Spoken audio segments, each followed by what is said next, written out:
En cas d'intrusion, ça veut dire qu'une personne est venue par je ne sais où, il est passé par je ne sais quel moyen, parce que les voleurs sont assez rusés ces derniers temps, surtout ceux de ces coins du pays. Une fois il y a intrusion, MatchOise va alerter automatiquement via la sirène dont il est muni, mais aussi il va envoyer des alertes téléphoniques.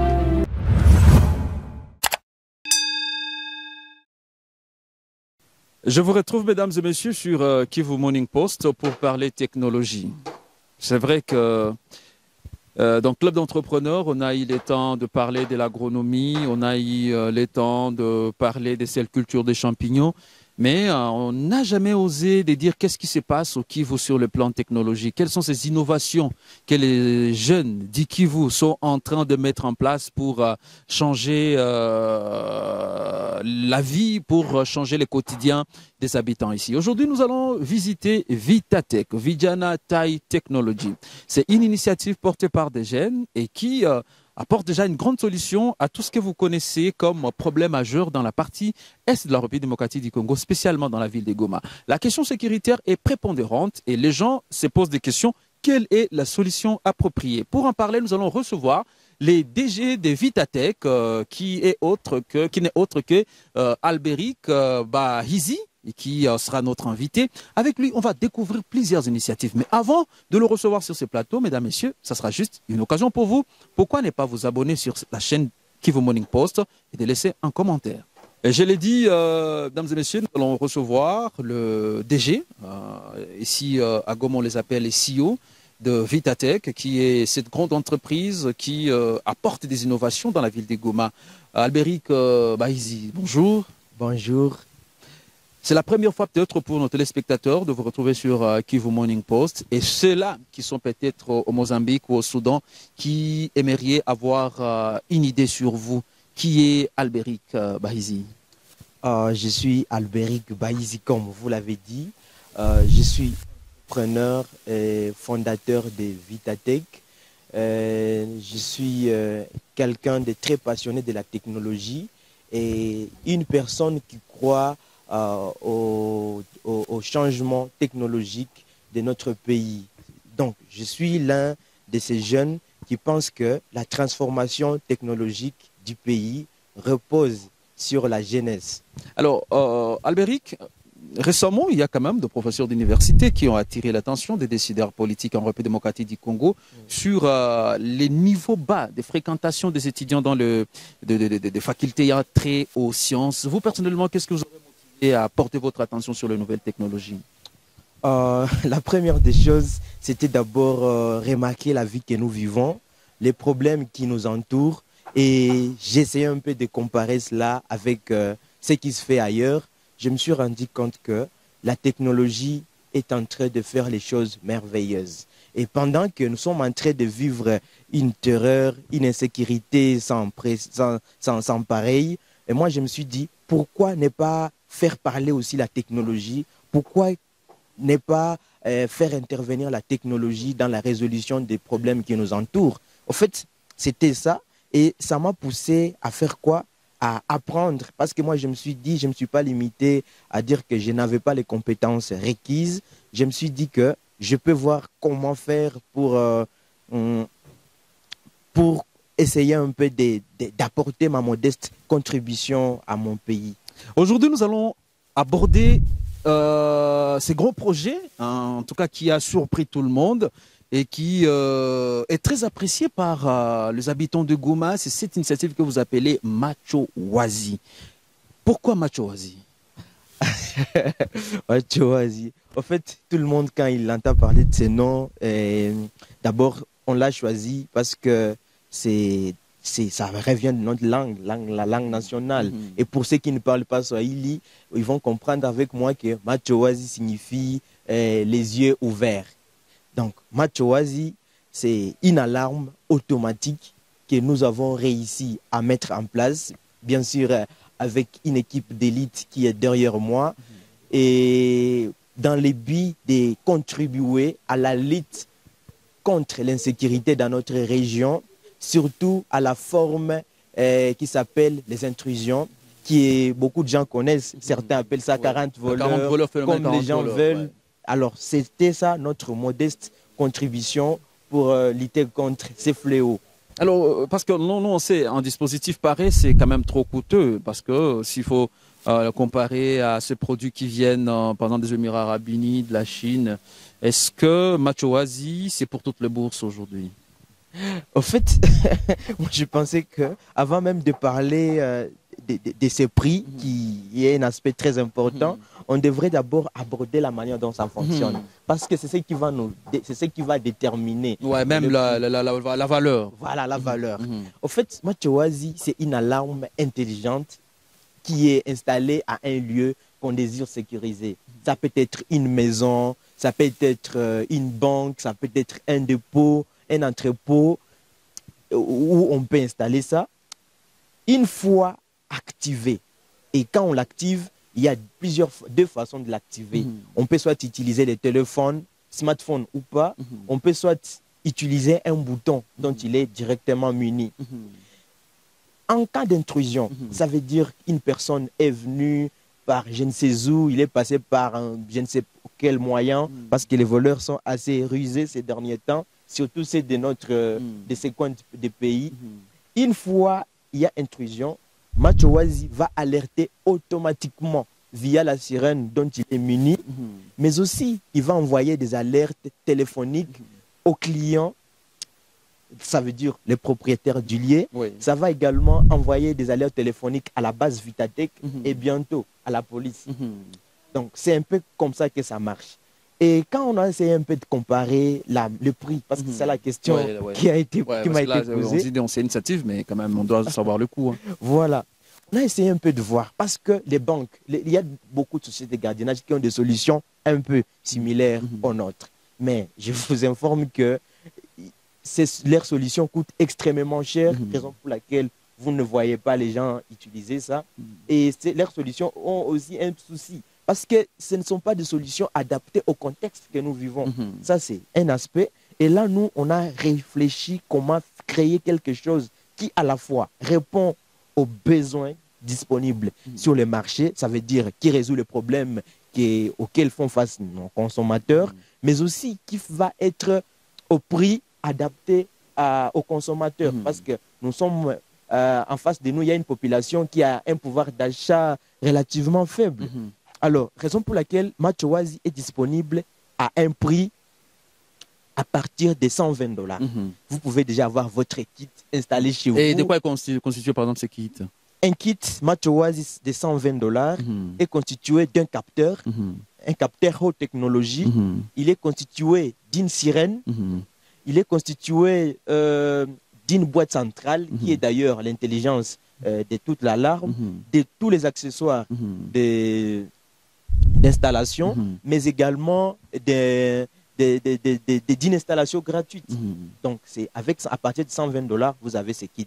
Bien sûr, le prix varie, mais quand même, à partir de ça, vous pouvez avoir un gardien électronique chez vous, opérationnel, avec d'ailleurs une garantie d'1 année. Donc, dans 1 année, si vous avez un problème avec l'alarme, l'entreprise va se charger de la réparation gratuitement. Alors parlons de l'aspect connexion, parce que la connexion également fait défaut au niveau de la partie de la République démocratique du Congo. Est-ce qu'il y a des exigences en termes de connexion où vous avez trouvé une issue à ces problèmes?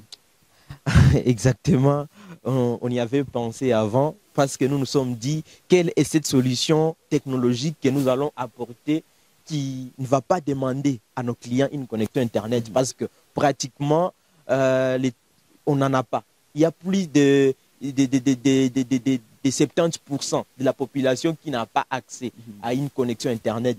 Même cette petite partie qui a accès à ça, c'est à un coût exorbitant. Et là, ça risquait d'être un défi. Notre alarme Machoasi n'utilise pas de connexion Internet. Ça ne nécessite pas de connexion Internet, parce que même si elle est peut-être là, mais elle n'est pas vraiment de bonne qualité, ne peut pas garantir le bon fonctionnement de notre alarme. Raison pour laquelle ça utilise juste les réseaux GSM, SMS. Ok. Voilà. Alors, une autre question, c'est par rapport à la capitalisation de toutes ces initiatives, parce que c'est bien bon de commencer, mais dans le secteur entrepreneurial, c'est vrai, les CEO que vous êtes, une fois vous tombez sur d'autres opportunités, par exemple politiques, c'est l'entreprise qui disparaît sans les moyens d'accompagnement. Est-ce que vous avez pensé à préparer, pour ne pas dire votre futur, mais à préparer d'autres génies pour le développement de ces secteurs technologiques en RDC? Effectivement. En fait, quand on a jugé de créer cette entreprise, parce que quand on a décidé d'entreprendre dans la technologie, surtout en RDC, c'est une action, bien sûr, économique, parce que ça peut générer de l'argent sur le long terme, mais aussi, pour moi, c'est une action patriotique. Parce que, pour répondre directement à votre question, nous avons une académie de formation en nouvelles technologies où nous renforçons les capacités des étudiants et élèves en nouvelles technologies. Et là, je précise pour le moment, c'est en électronique numérique et en électronique embarquée. Donc, on reçoit les étudiants qui viennent fraîchement des universités ou même qui sont à l'université et on reçoit les élèves, on leur inculque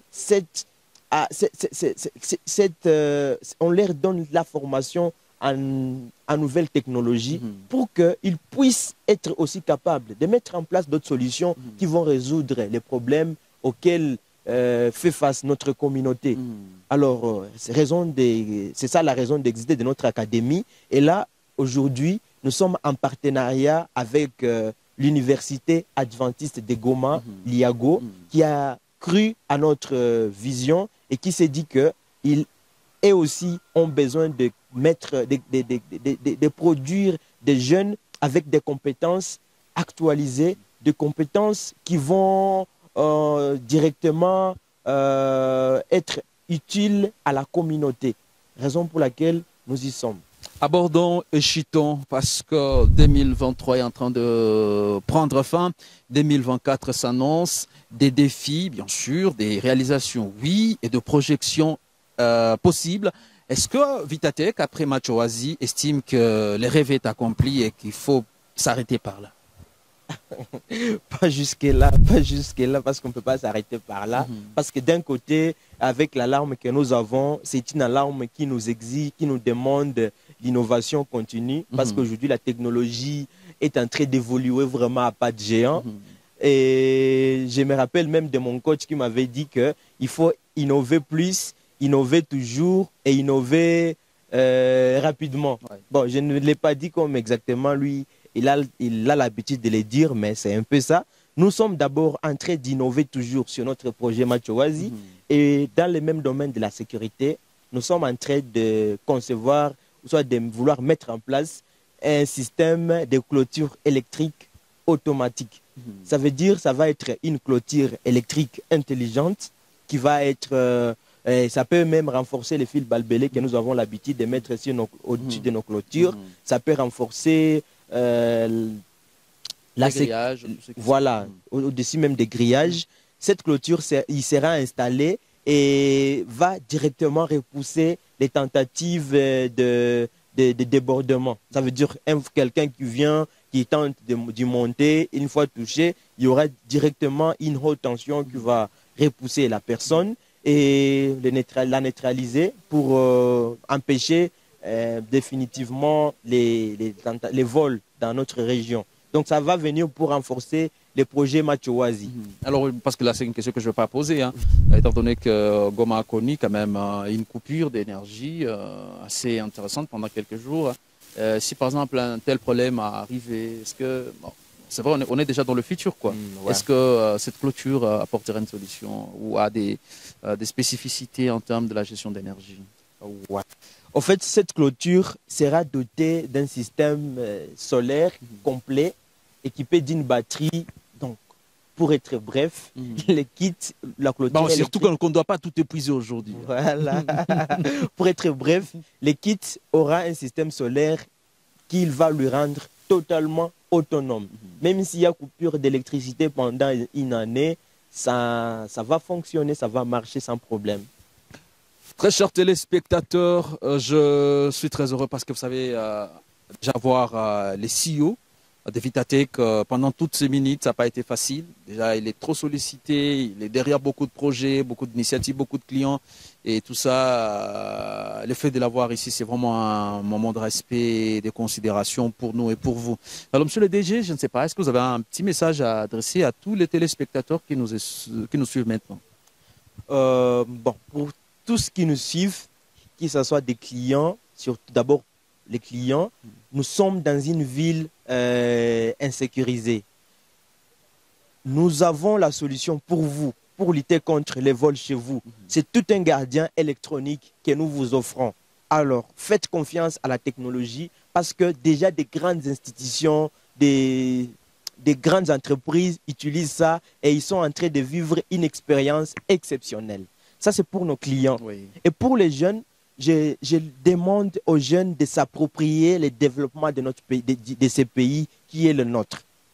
Il n'y a personne, il n'y a pas un Chinois ou un Japonais qui va venir développer ce pays à notre place. Raison pour laquelle nous sommes appelés, c'est un appel très fort d'ailleurs, que je lance à toute la jeunesse, d'innover, de s'approprier la technologie et peut-être, s'ils veulent, ils peuvent se joindre à nous. Comme ça, ensemble, on développe des solutions solides qui vont contribuer au changement intégral de notre pays. Parce que le développement d'un pays, pour le moment, est en train de beaucoup de pays, leur développement est reposé sur la technologie. Alors, nous aussi, c'est de notre responsabilité de développer la technologie de notre pays. Voilà. Très cher monsieur Zedam, c'est par ici que se clôture cette production de votre club d'entrepreneurs sur ces messages importants. Il est temps à la jeunesse de pouvoir s'unir pour qu'ensemble nous puissions rattraper ces retards en matière technologique. Ces retards est là, mais des solutions également sont là. Vous avez trouvé et découvert Macho Wazi, la solution qui lutte contre ces 40 voleurs. Alors, pourquoi ne pas encore donner la chance à cette clôture électrique? C'est possible. Le Congo est fort. L'intelligence est là et ensemble, nous y arriverons. Albéric Baïzi, merci d'avoir été des nôtres. Merci beaucoup. Ça a été un grand plaisir de vous recevoir. Fonte numéro, à très bientôt.